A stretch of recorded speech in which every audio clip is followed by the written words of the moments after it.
तर शिंदे गुंडांच्या मदतीने निवडणूक लढवत असल्याचं राऊत म्हणाले. पोलीस देखील गुंडांना मदत करतायत असा देखील आरोप राऊतांनी केलाय.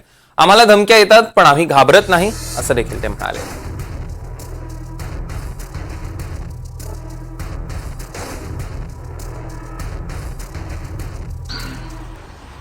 महाराष्ट्रातल्या अनेक मतदारसंघामध्ये गुंडांचं राज्य सुरू झालेलं आहे. त्याच्यावर राज ठाकरेंनी बोलायला हवं.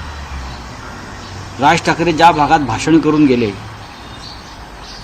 तेथे अंडरवर्ल्डच्या मदतीने निवडणुका लढवल्या जात आहेत. भाजपकडून आणि एकनाथ शिंदेकडून अनेक असे गुंड आहेत, मी नावं देईन तुम्हाला. त्या गुंडांना जसं आम्ही पक्षातर्फे ऑब्झर्व्हर नेमतो,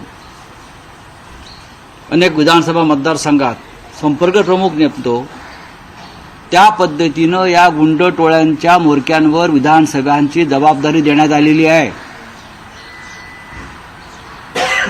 अगदी मग कांजूरमार्ग असेल, विक्रोळी असेल, भांडूप असेल, मुलुंड असेल, दादर असेल, ठाणे असेल, कोपरी पाचपखाडी असेल, ठाणे शहर असेल, कलिना असेल, कुर्ला असेल, म्हणजे ठरवून निवडून गुंड घ्यायचे.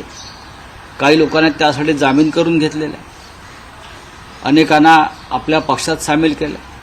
आणि धक्कादायक असा आहे की वरिष्ठ पोलीस अधिकारी आणि गुंड यांच्या बैठका होतात. वरिष्ठ पोलीस अधिकारी